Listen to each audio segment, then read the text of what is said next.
Isang gabi pa lang kita hindi nakapiling. Miss na kita. Gagala ko na to, ha? Isama mo na rin si Pulgoso, ha? Yay! Makikita kami ni Fifi, my love. Kumusta na ba siya, Inocencia? Ano, hindi ba bumaha sa inyo? Alam mo na, dahil sa kaiiyak niya. Naku, anak. Magpapakabait ka, ha? Igagala ka ni Tita Crosita. Alam ko namang hindi ko pababayaan ang anak ko, eh. Naman. Hindi ko pababayaan si Crosita kasi mahal na mahal ko rin yung batang yan, eh. Oh, Crosita, paalam ka na. Bye-bye. Inocencia, mag-iingat kayo, ha? Pulgoso, mag-iingat ka, ha? Alis na kami, Marimar. Belia pala. Ayaw mo na nga palang magpatawag ng Marimar. Sige, Belia! Halika na, Pulgoso. Ibig ng tulog ni Crosita.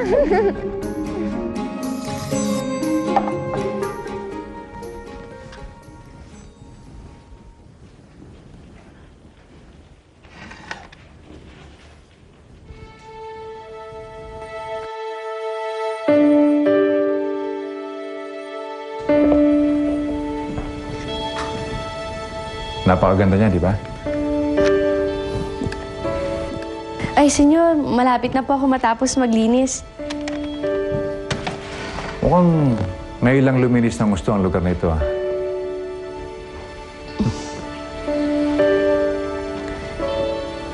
Sino po yung nasa larawan?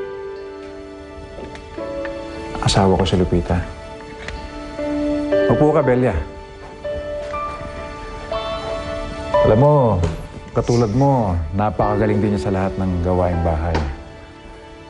Halos lahat kaya niyang gawin. Masarap pa magluto, mga kakanin, kung ano-ano. Siya lang ang babaeng minahal ko sa buong buhay ko. May anak po ba kayo? Meron. Pero halos ilang taon lang siya nung magkahiwalay kami. Ano na kaya nangyari sa kanya?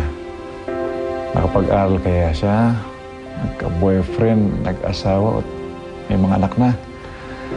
Alam mo, ang hirap ng hindi mo alam kung ano ang naging kapalaran ng mahal mo sa buhay. Sa tingin ko naman po, senyor, hindi po siya pababayaan ng Diyos. Siguro naman po, may kumukup din sa kanya na minamahal din po siya. Kuya, pa-order kami ng isang soft drinks at saka isang tinapay. Sige. Crosita! Ay, si Crosita, oh! Ikaw, kumusta ang naging kabataan mo? Nabanggit mo sa akin noon na wala ka ng mga magulang. Tanging lolo at lola lang ang nagpalaki sa'yo. Opo. Si Lolo Pancho lang po at si Lola Cruz ang nagpalaki sa akin. Kahit po kulang po kami sa pera, masaya po kaming tatlo. Nakatira po kami sa isla. Isa pa, malayo po kami sa bayan. At mahirap lang po kami kaya hindi po ako nakapag-aral. Kahit elementarya? Opo. Si Padre Boris nga lang po yung nagtuturo sa akin eh. Nagsusulat po ako pero pangalan ko lang po yung kaya kong isulat. Nalulungkot nga po ako kapag nakakita ako ng libro. Naisip ko na sana marunong po ako magbasa at magsulat dahil gusto ko po talaga matutunan yun. Gusto mo ba mag-aral, Belia? Crosita! Ba't?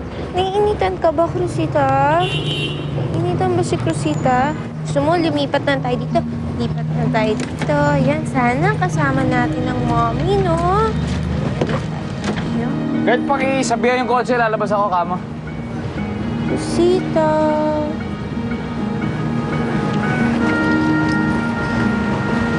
Crosita. Lisensya? Ay, ikaw. Halika dito. Halika na. Lisensya? Seryo? May mga kakilala ko kasing edad ko hanggang ngayon pumapasok ko ng eskwelahan. Pwede kitang tulungan. Ay, naku, senyor, hindi na po. Isa pa, mahal po yung pag-aaral, hindi po ba? Huwag kang mag-alala. Sagot ko ang gagastusin. Akong bahala. Papaaralin kita. Salamat na lang po, senyor, pero sobra-sobra na po yung naitulong niyo sa amin ni Crosita. Hindi ko nga po alam kung paano ko kayo mababayaran sa lahat ng kabutihang ginagawa niyo para sa amin. Sapat na yung pinagsisilbihan mo ako ng tapat. Sige, Oras na magbago ang desisyon mo, sabihin mo agad sa akin para may saayos ko ang lahat. Siya nga pala, Belia. Di ba't taga San Martin ka? May gusto akong itanong sa'yo eh. Kakilala mo ba si... Senyor, ipagpatawan niyo po sana. Ayoko na po kasi maalala yung nakaraan ko. At sumasakit po yung dibdib ko kapag naaalala ko po ang lugar na yun. Isa pa po, wala naman po ako ganun kakilala doon.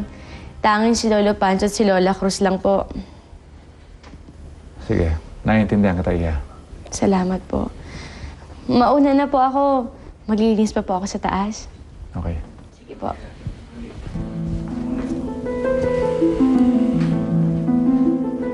Lisensya! Sabi ko na nga ba ikaw yan eh. Gusto na. Okay naman po. Ano nangyari sa mukha mo? Napaso lang. Ano ba? Kayo po, kamusta na? Ito, mabuti naman. Ma'am, ako. Kitang-kita ho ng dalawang mata ko. Mukhang nagkakaigihan na ho talaga si Senyor Gustavo at yung Belia na yan.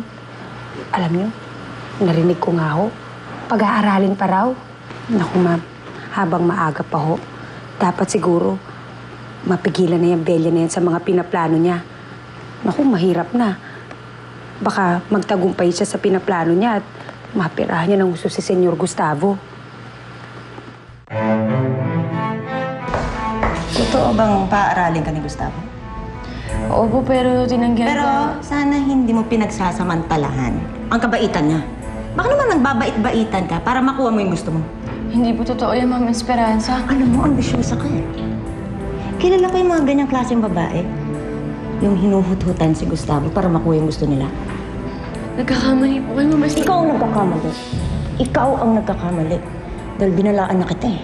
Pero hindi ka nakikinig eh. Talaga bang gusto mo akong subukan? Pagka malaman ko na hindi mo pa rin tinigilan si Gustavo, talagang palalayasin kita. Naintindihan mo yun? Naintindihan mo?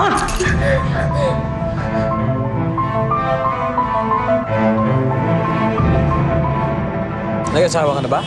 Ano po yun? Ano, anak mo ba yan? Ay, naku, hindi po. Anak po siya ni... Anak nino.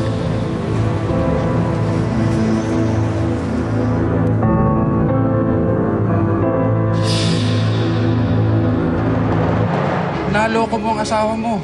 Ang akala niya, nagbuntis ka at nakunan. Hindi naman tayo sumapit eh.